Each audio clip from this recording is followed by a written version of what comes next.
Does the person you are with encourage you to read? You have to ask, what does he bring for me? Roses or books? If someone has a stake in making you better, that person will push you towards books. Books are what we all need.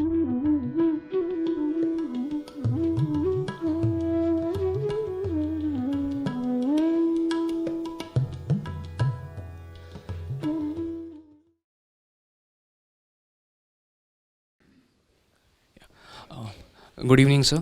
My question is, how do I face the fear of physical or psychological pain when I'm trying to level up my efforts? So it's in context of putting out a great effort and maintaining the consistency in putting the great efforts. Great effort towards what? Towards anything, maybe physical, maybe intellectual. No, you cannot put efforts towards anything Let me give you an and example. expect the whole thing to go soundly and healthily. Let me give you an example. So let's say in gym, if we pick up some weight, a heavy weight we picked up, and first set goes on well, but I am scared of again putting up the second set of the weights because I'm scared of the pain I have to go through again. So I become sort of It all depends apprehensive. on the reason you go to the gym for. See, if you will talk to gym owners, they'll tell you that the dropout rates from gyms are unbelievably high. And that's the reason they try to lock you in through long-term membership programs. They'll say 2 months, a high amount, 6 months, a comparatively lower amount on a per month basis. Come on, you enroll for an year and then you will get a good deal. Why do they need to do that? Because they know very well that unless you lock yourself in for an year, you are likely to drop out by the end of the first or second month. Why does that dropout kind of thing happen? Because we do not really know what we are going to the gym for.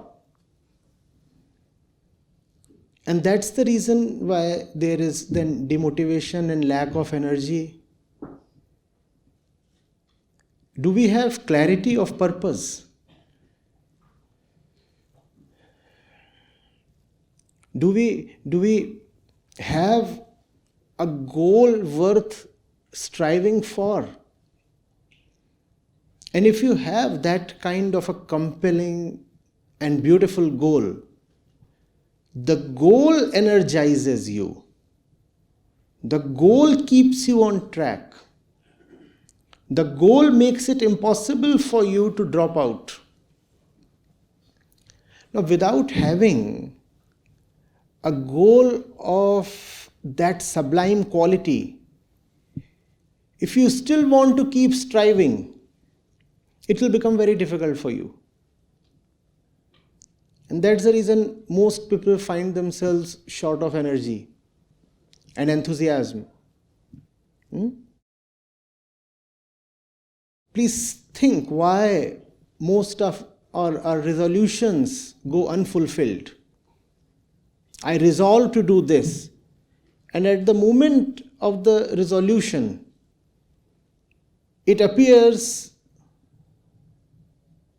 also clean and straight. Yes, obviously I'm going to do it. Just 2 days later, you find your mind is elsewhere. Because whatsoever you are trying to do does not really arise from your deepest inner clarity. It comes from some kind of an influence from somewhere. And influences are aplenty. If you can take up the gym because you are influenced, you can equally well drop out of the gym because you are influenced. Got carried away by one wave and entered the gym. But the ocean of life just keeps waving endlessly. Another wave comes and drags you out of the gym? Did we really enter the gym on the legs of our own solid clarity? No. We were swept in. And if one thing can sweep you in, the other thing will definitely sweep you out. The same thing happens with most other things in life. Enrolling for a course, entering into a relationship, signing up for a job. How much clarity do we really have? Or basic daily things like deciding to lose some weight. Or learning to play guitar. Or learning to swim. It all lasts a maximum of 14 days.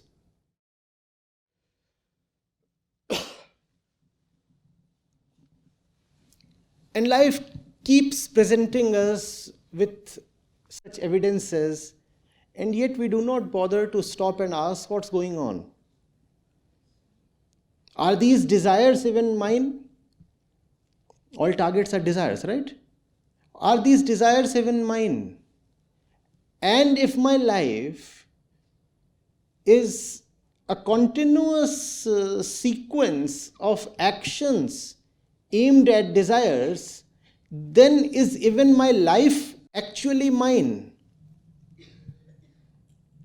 Or am I living a random life? A life that has no root in the within.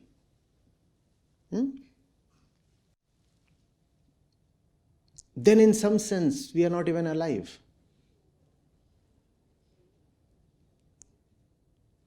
You can call it as the myth of life. We are not even alive. Why not? We are not alive? Because there is no solid inner center called the I. No, that is not there. It's intriguing and beautiful. Vedanta calls the ultimate truth as I. Atma. Think of it. Why should such a peculiar name be given? Why should these two be equated? How can Satya and Atma be one? But that's what. If there is no unconditioned self within, then there is only falseness in entire life. I'm not sure whether the answer is addressing your query at the granular level, but I'm trying to provide a framework within which all such queries can be seen. People say, oh, but I don't feel like going to my workplace. That's because that is not your workplace at all. You have just incidentally landed there. And now you are trying to just drag the dead thing on. In marriages, they call it as the 7-year thing. After 7 years, you feel terribly tired of your spouse. And then there are either divorces or extramaritals or many other things, they start happening. That's because the fellow was not your spouse at all. It's like being drugged and wedded. How is that fellow your spouse? Aren't we all living in a perpetually drugged condition?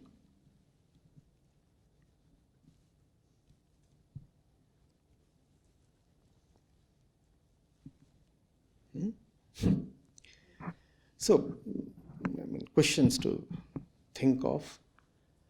I'm not sure these are answers in the conventional sense.